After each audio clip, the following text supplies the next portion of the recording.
familiar faces, some new faces, and I see our greetings already started in the chat. So if you'd like to say hello in the chat, feel free, share a little bit, maybe where you're from. Sometimes we like to share the weather.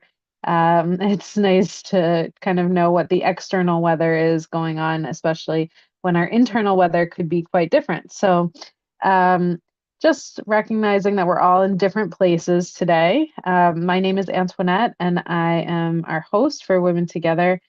And really just glad to be here and be able to be doing this. I know that so many of us may be having different experiences here in the United States. I know that many of us have been thinking of our friends and fellow country people in LA who have been dealing with horrific fires, and just, holding in our hearts all of the different struggles that many of us may be going through. While some of us may have lost everything, some of us may be dealing with, um, a relative or work situation or whatever it is that's going on. So just recognizing that we're each coming in with different experiences, and maybe different joys. So wherever you are, whatever's going on, um, all welcome here. So just glad to be here. I see we're coming in from Manhattan, Boston, St. Petersburg, Florida, Winchester, Massachusetts, Eugene, Oregon, Sweden, New York City, sending thoughts of relief in LA. Greetings from sunny and chilly suburban Philadelphia, frigid cold Akron, Ohio, Sacramento. It's chilly, Rockaway Beach, New York. So we're above freezing where I am right now, but it looks like a lot of us are trying to keep warm. So wherever you are, I hope you are finding ways to stay warm. Northern Virginia, wonderful. So sunny and cold Toronto, great. So we are coming in from all over, from Vermont as well. And it's a lovely way to just stay connected with each other. Some of us have made new friends in this group. Some of us have just gotten a chance to connect with others who may or may not be like-minded, but all of our, experience is what led us to this moment and this place. And so just making space for that experience, whatever that may be, that, it's all welcome here. It's all important, and it's neither good nor bad. It's not one thing or the other. It really just is. And this hour together is an invitation to just be with what is for a little bit together. So that's really what we're doing here. And I'll just lead us in, and then I will introduce to our wonderful guest who I've known for many years, actually. Um, but, we haven't been able to stay as connected. So I'm just so grateful, Naomi, that you're here with us. And I will pass it over to Naomi in just a few moments. But before I do that, I'd like to just invite us to land here together. So we'll just do a little moment of stillness. We call these tiny practices. So just a little practice you can do at any point during your day, at any time, place, situation, anything that might be going on. So the invitation is to just get your feet flat on the ground. And that sometimes is enough, just putting our feet on the ground, feeling a sense of being grounded. Many of you know that I had a baby recently, and when he's like fussing or he's got things going on, I just kind of put his feet on a surface. And all of a sudden his, worldview changes because it's something that's universal in the human experience. When we put our feet down, we feel grounded. We feel a sense of the earth beneath us. So just a reminder, whatever stage of life you're in, this could help. Putting our feet on the ground. And if that's not available to you, there are other ways to feel that sense of just feeling present on this little piece of earth. So for now, feet on the ground, and we'll just do a little moment of stillness, a moment of landing here together. So you can exhale everything out, and then maybe lower your gaze or close your eyes and inhale. And maybe just feeling a softness in your shoulders.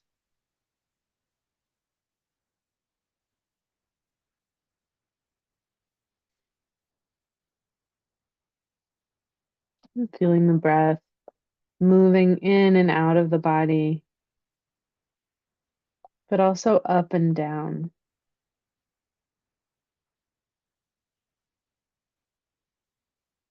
So just feeling the sense of movement in the body, even when we're still. The movement in the body is the breath, moving in, moving down, and then moving back up and out. And as the breath goes in,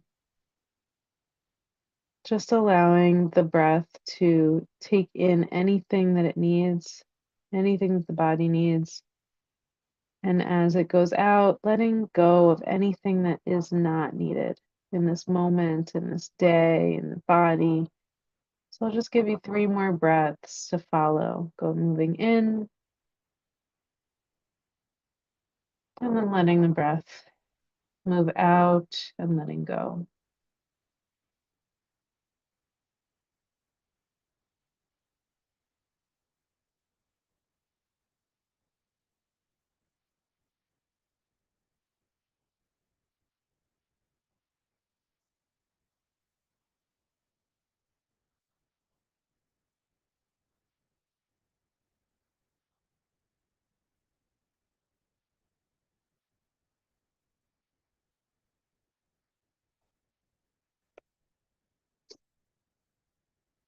And wherever you are, just noticing maybe thoughts have started to arise and you kind of let them go. But maybe just focusing your attention for a moment on your intention. So focusing your attention on your intention can do so much, but just allowing yourself to look at what brought me here today. What brought me here for this connection today?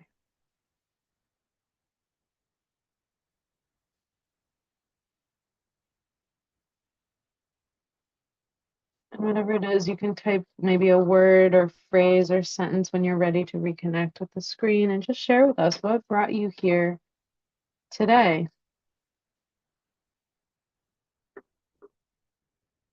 And as we move into that, I'm very excited to have Naomi here with us, and I will share a little bit about Naomi as you put in some of your thoughts. I see some fellowship, loving connection, but I do want to give Naomi her time. So Naomi Vladeck is an award-winning author and certified life coach who's devoted to advancing the work of women artists and creators through her company, Creativity Matters Coaching. So she's been working with and around independent artists for 30 years as a performing artist, writing coach, fundraising executive, event planner, and nonprofit founder. She's helped hundreds of artists create something new from an empty stage, blank page, and canvas so that they could make their impact. She has a master's in performance studies from NYU, is a certified creativity coach with the Creativity Coaching Association, holds a conscious leadership certificate from Inner MBA program of Mindful NYU, and is certified and registered public speaker with the Big Talk Academy in New York City. We're so lucky to have you here with us, Naomi. I loved, meeting you many years ago and having our varied connections over the years. And I think, the work that you've done with artists and creatives and in our community has just been so relevant and important, and I think so aligned with what we do and what we believe in, that kind of creative spark and what allows us to create, and where that comes from, the inner source that comes from. So thank you for doing the work that you do, and thank you for being with us today. And I turn it over to you for our practice.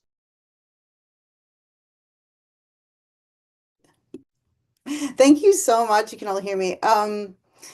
Wow, that feels good to hear. And I want to also thank, so Antoinette, thank you for having me back. And also for Etha and Ella for, bringing me into the space so beautifully today. So we're all here because I'm looking at the chat and I'm seeing these amazing value-driven words, and they really land with me because things like connection, grounding, growth, togetherness, health, focusing on myself, curiosity, the potential for thriving through creative collaboration. These are all really important articulations of what matters to us, right? So that's what we're going to focus on today. We're going to focus on why it matters that we can declare what matters most to us. And we're going to start with we're really starting in the space of desire. So, like, what we're longing for and what matters most. So, there's a quote that will take what we're going to start off with, which I love, and it's in my book, Braving Creativity, in a chapter called Desire. And it starts with, it's with by Dr. Clarissa Pinkola Estes, who many of you will have known her writings and her current work. And I'm wondering if this resonates with you. So there comes a time in a woman's life when she feels restricted, restrained by self and or others, yet at the same time, she feels she is made for something more. This can't be all that there is. And instead, her birthright is trying to come to the surface. So how many of you, just in the chat, sort of, does that resonate with you? Sort of either now in your life or at a time in your life where you felt like this can't be all there is. I feel a longing to move towards something that feels like something I'm entitled to, a birthright, a calling, something that started in my heart that feels like I can't leave this earth without embodying in some way. Yes, yes, so much, totally. And there are points in our lives where that kind of urgency feels more central than others. And a lot of my work focuses around what happens in the space after change, where our desire is sort of emboldened to take risks to grow. So just, I think all of you are so familiar how this goes, but feel free to use the chat. I don't have a huge amount of time, so I'm going to try to do my tiny practice, but give you some context and kind of stimulation. And then there'll be a big breakout to kind of go into an exercise, which is a declaration of your commitment to yourself. So first, I'm going to help you clarify a definition for commitment that I'm talking about and that we're just naturally gravitating toward today. Yeah, so someone's talking about a big life change, being laid off and trying to reconnect to what's calling her next. Okay, great. So my commitment, so in my work, I'm commitment to helping women find their courage to create the life and work they love. And that was a long time coming, but that is my commitment. So I'm committed to helping women find their courage to create the life and work they love. And in my personal life, I am committed, like just as we were doing that warm up with Antoinette, I called up my commitment to feeling at ease and grounded enoughness. So that might not mean anything to you, and it doesn't need to. So when we talk about commitment, and we're going to get into the details, it doesn't matter if it makes sense to me or anybody else in this room, you are going to find language that resonates with you. In my larger professional commitment, I'm committed to making choices that feel alive so that I can I can experience my fullest calling even when it feels scary. So we're also going to dip in today to why we resist or feel some aliveness, some fear around um, really claiming, like waving our flag of commitment in the air, saying, I am commitment. This is what I stand for right now in my life, and how our commitments can help pull us forward in the direction of our desires. So Merriam-Webster defines commitment in two essential ways. One is as an agreement to do something in the future, and the other is to enter a state, for instance, of being emotionally impelled or a drive forward, an exertion by some kind of moral pressure or force. So just think about that for a minute. When we talk about commitment, we often talk about things that we have said we would do. So it's a pattern, it's a behavior, a response to sometimes a request, but sometimes something that we want to do, but it very much is involved in doing. And there's also the kind of commitment where we feel that we're committed to an idea, to a value, to a cause. So can you sense the difference? Just let me know in the chat if you can sense the difference between those two things.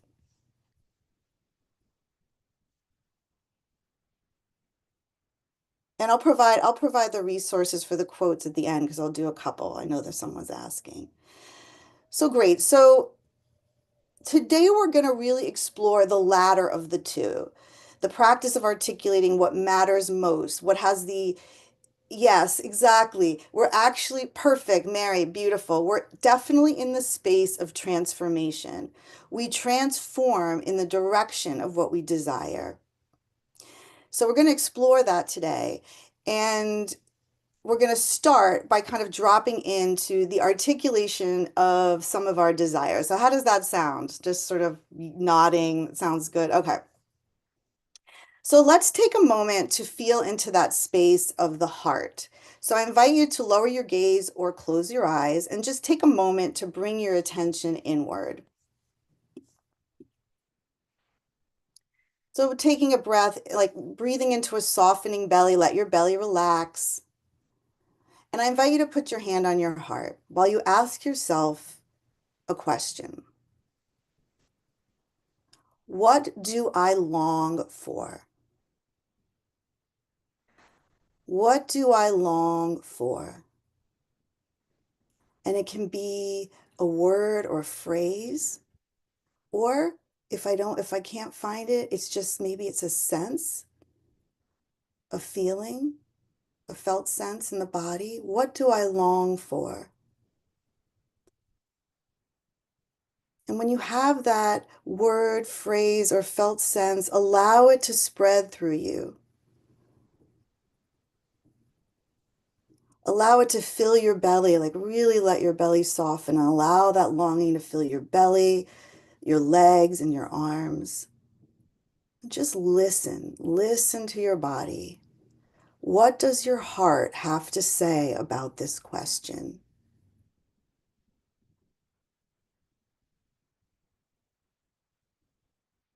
Yeah, beautiful.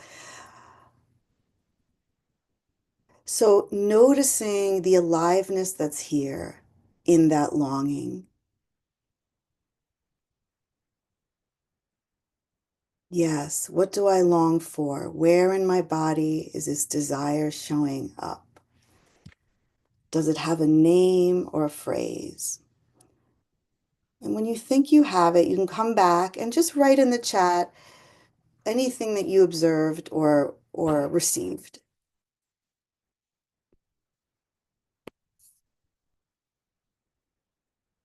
What do I long for? About, I don't know, it must be 25 years ago, I was in a play called The Little Prince, and it was the first time I heard the quote, "It is only in the heart that one can see rightly. What is essential is invisible to the eye," right? Peace, oneness with the world, deeper beauty in themselves. Little Prince, I long for recognition, being fully seen and appreciated, beautiful. So we can sense just in these few calm and resilience, high self-esteem, naturally blossoming to nature's rhythm, felt it in the throat. Wow, yes. Space just to be. Just connection with self, family, and community.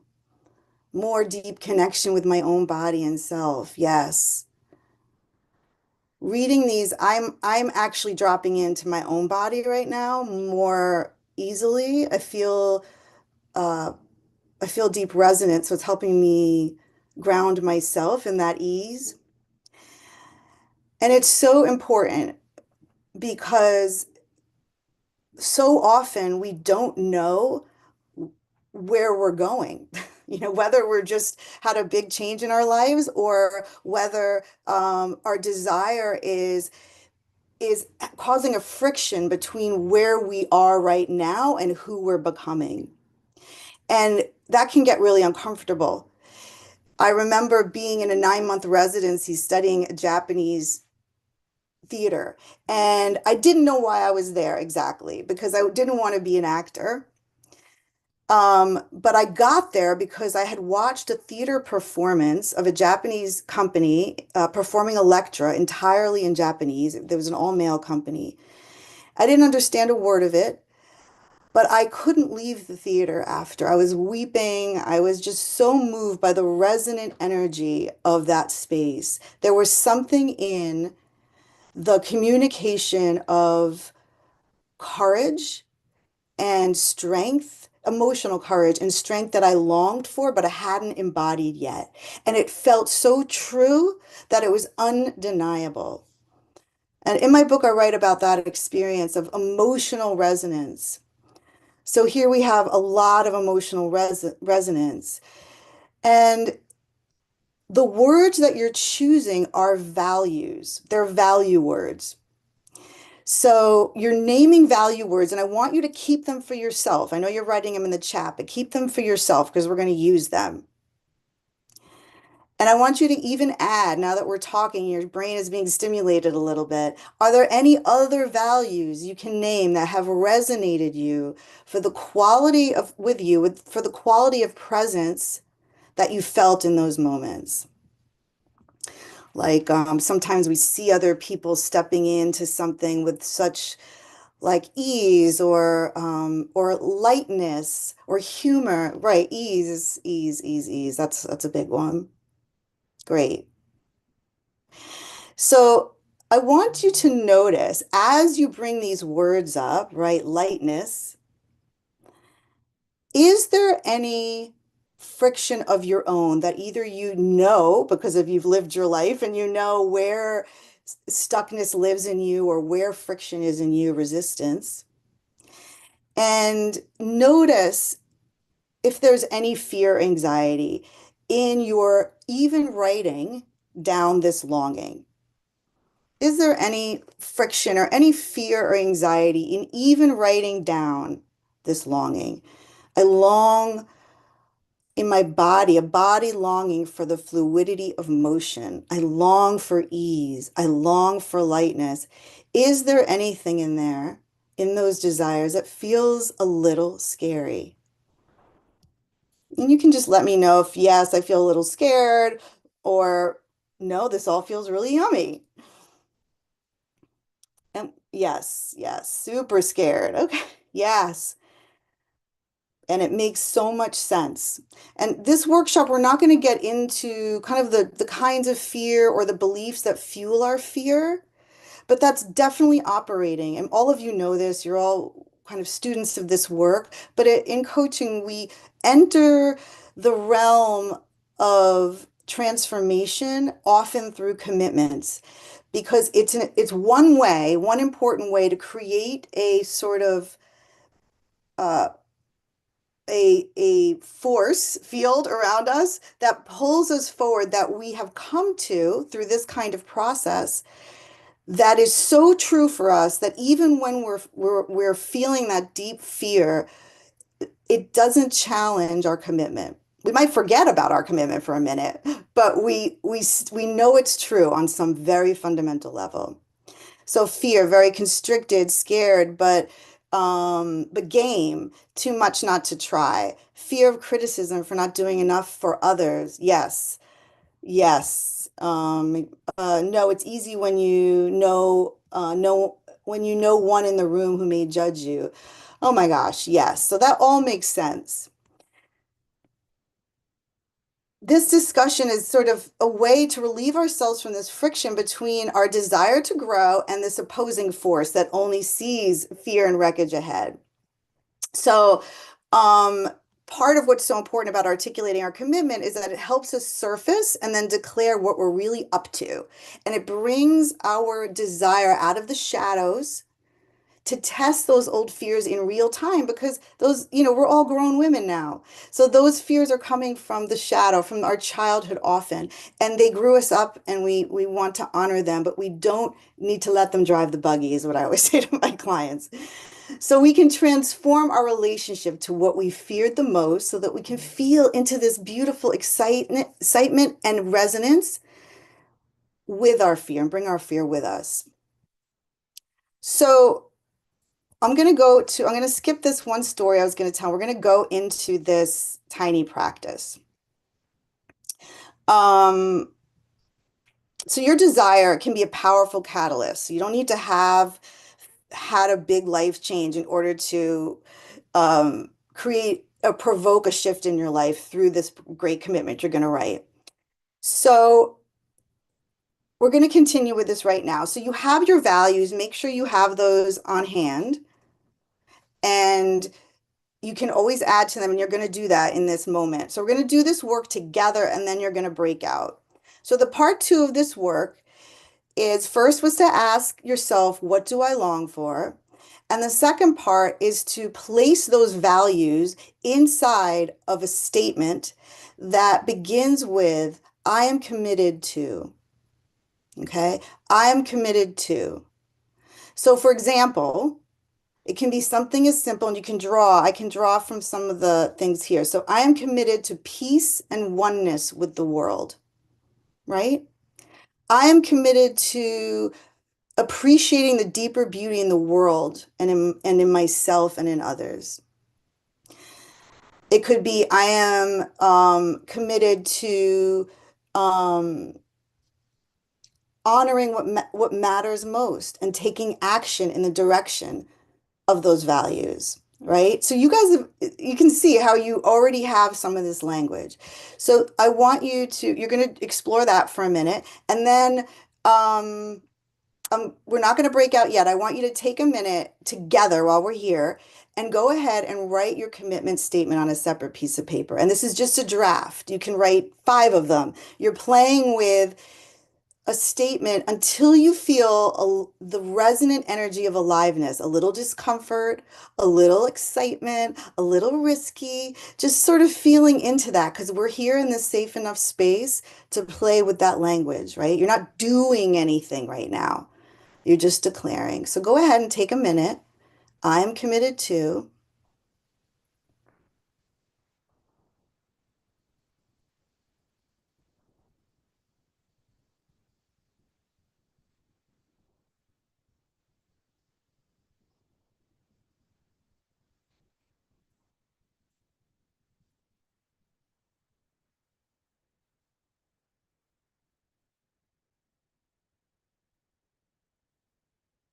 Great.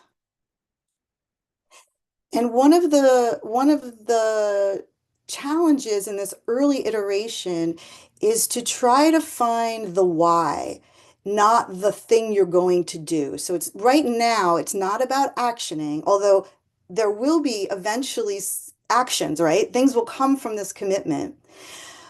But what is the compelling commitment that will pull you through some of the hard stuff? Like I think Lisa says, reducing sugar and carbs on my diet. Well, that's hard, right? So what is the larger commitment to? Is it commitment to living a vibrant and healthy life, to deep repair and, like, so I sleep well, this kind of thing, deep repair and balanced energy so I can be present for my family and people who matter most. So you can kind of sense it's a larger container. Okay, so now I want you to go ahead and share some of those commitments in the chat. And just a draft. Remember, this is just playing around.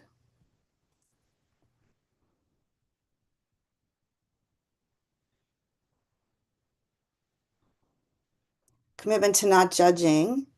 So try to flip that. So what is the opposite of not judging, Susan? So I am committed to patience and receptivity. I'm committed to life's abundance. I'm committed to balance. I'm committed to love and lightness for myself and others. Awesome, awesome. I'm committed to self-compassion, opening my heart, reducing clutter. Again, like think of yes, I'm committed to yes, the relaxation and meditative space. So again, think of the larger commitment to peace and oneness in the world, letting things play out. I'm committed to risking, not pleasing others. Again, we want to speak in the affirmative because it's about the affirmative uh, desire. So stay in the space of desire. I'm committed to having more ease, energy, having more fun. Yes, great. So really good, Lisa. I see what you're doing. Beautiful. I'm committed to values-based planning. I'm committed to tolerance. I'm committed to movement. I'm committed to being aware of mind, body, and spirit. Beautiful. Appreciating each day. Wonderful. So you have these commitments, and some of you are already going to this, and who really want to go. You're my doers, right? So this is me, 100%. Like I want to go to like, well, what am I going to do? And so now that you have your commitment, I want you to take a moment, and then you're going to share together. You can add a phrase to your commitment. So at the end of the commitment that you just wrote, you can add the phrase so that. So I am commitment to appreciating each day so that. I am committed to honoring my truth so that. Okay. I am committed to helping people appreciate their deeper beauty so that. The so that is what your commitment makes possible. And it can be about impact for yourself or for others. It can be about using your competencies that you haven't used in a while so that I can sing in full voice again, right? And feel whatever you want, whatever that feeling, felt sense is. So that. So you're going to play with that. And as you play with that, I'm going to let you go into breakouts and share with each other your commitments, whether or not you have your so that or not. And I just want to say before we break out that sometimes this is super emotional, even though I know we're going quickly through it. So just hold space for each other if some emotion comes up. And when we come back, we can be together with whatever there is in the space. How does that sound, Antoinette? Okay. Fantastic. Yeah. So enjoy the time together, and we'll see you back in just under 20 minutes.